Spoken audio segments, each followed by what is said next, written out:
especially with Nathan, he's brand new to the sport. All these experts in the room that are telling him what to do. Is there like a pat answer he could give? Or what not to listen to and what to listen to? Same as I told you.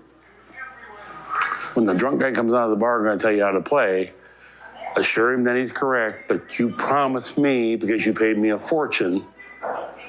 And so while he's right, and I mean, just because he drinks a lot of beer doesn't mean he doesn't know his business about pool. But right now, this one guy pretends I promised him, and he charged me a fortune. Yeah, and just do that. Problem with it, just discontinue. They mean well, and be smart enough to understand. And just carry on. Yeah, well, it's also anybody that is offering that. Then would they gamble against a pro? Yes. And I think No, just saying, because then what's your level of expertise? If you wouldn't, then why are you afraid to gamble against a pro? You know quite a bit. I'm just saying, I'm not trying to be sarcastic or smart. I'm just saying, but these guys dispense that, and then meanwhile, they sit at the bar. When I used to travel, okay, here's me. I'm playing a ton of pool per day, okay? And now I'm about 4 or 5 years into it, and it'd be not humanly possible to play more hours per day than me. I've dedicated my whole life to this. So now I decide I'm going to go to a bar and try to get some money games. So I go there.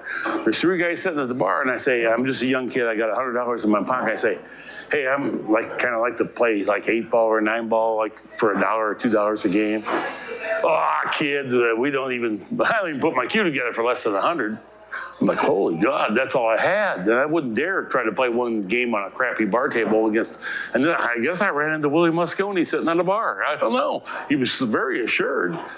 And anyway, I'm thinking, boy, he couldn't possibly, he's drinking and he couldn't possibly have hit more balls today than I have. Is he really that good?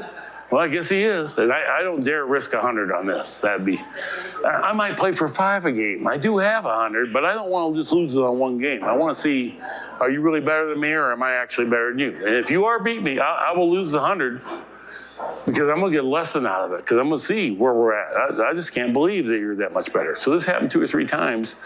And I was always raised to save all my money for college. Never gamble. Don't ever do something stupid like that.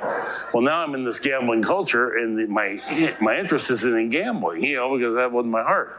But I thought, to get better, they always tell me I got to play for money. So this happened 2 or 3 times where the guy assured me that, he wouldn't play for less than $100 a game.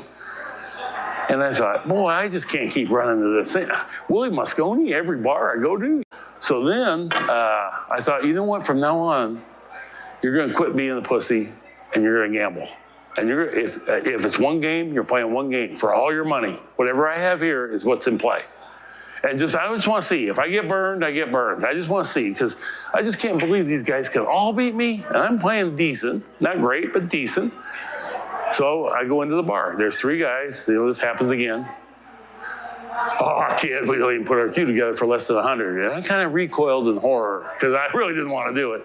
And then I remembered I got kind of a half step back. And I remembered, you promised yourself you'd do it. You promised. And then I kind of grudgingly, slowly, and then I thought, no, you got to do it. You promised yourself you do it. I got it out. It was apparent. My body language had to be clear. I didn't want to do it because I didn't. And I fished out 100, and I laid it on the bar. I looked at him, and his 2 buddies looked at him like, you're going to do it, ain't you? You're going to do it.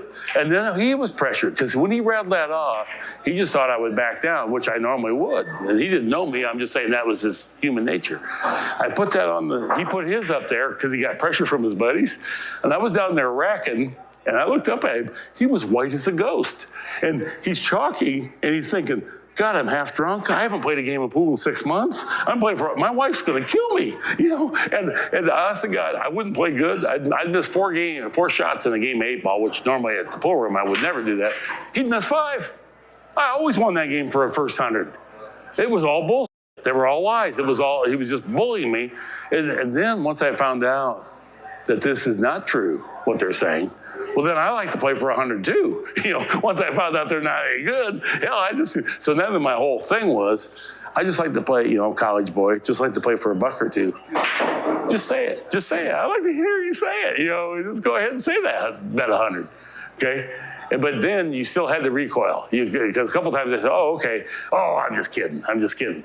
But you kind of recoil a little bit and then say, oh, I really shouldn't. My wife will be madder than hell, but okay. You know, and then their buddies give them that pressure, and then they can't actually play good. You know, so as it turns out, it was all bluff. But that's what it is. People tell you, drunks at the bar telling you how to play pool. You know, I think a great thing nowadays is people have other resources they can go to. They can go and, absolutely. and they can see you online. They can watch matches at your Exactly. where you talk about these things. They can go to Dr. Dave's site, and he has the truth just embedded all over his site. So you can double check things and see whether this Yahoo that's telling me this is right or Yeah, true that. You get people trying to tell you what to do? Yeah. You get people trying to tell you what to do? More or less just guidance and advice, and then when we try to implement it, Well, it doesn't work. When you don't get people trying to tell you what to do. You still learn from other people when you find out that they don't know what they're talking about after you do it. You know, I mean, so there's still value. I used to play, I'd be traveling, gambling someplace, and the guy, I would come off kind of like just a college boy. And I mean, I don't mind telling you, I'm one of the best guys at my college. I don't mind telling you, I'm pretty good. You know, and they just hit the hook so hard. And so then we'd be playing 8-ball, and he'd say, no. And I know the right shot. He said, don't shoot that one, shoot this one. I said, oh, is it? But I'm playing so good, I'd shoot it, and then I'd make it work anyway. I'd go, wow.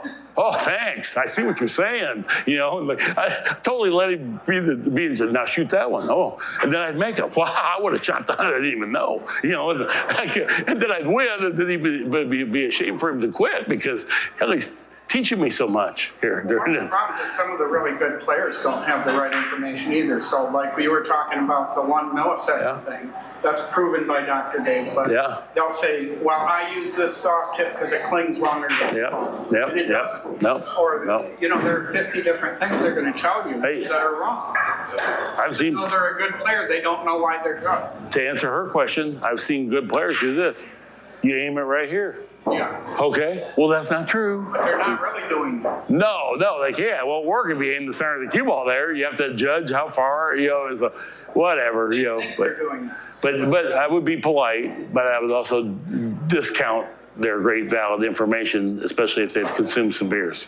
So That and when these people tell me, and don't get me wrong, I ask specific people in particular, but once again, what they know and have years of experience to my month or two, really, and how they teach me, tell me, and then try to implement it.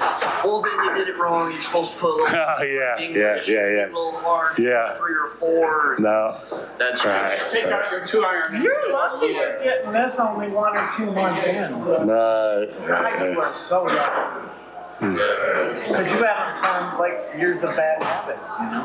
Yeah, and I'm well, first off, and what Jim was saying, learning stuff online, visually learning it, and then doing it in person is completely different. And implementing things, fixing my stroke, stance, all that is, in my opinion, a huge part of it. God, that is so cool. That and I'm OCD too, so That is so cool. You know, the other thing is, remember I told you I went to Jerry and bought 50 lessons.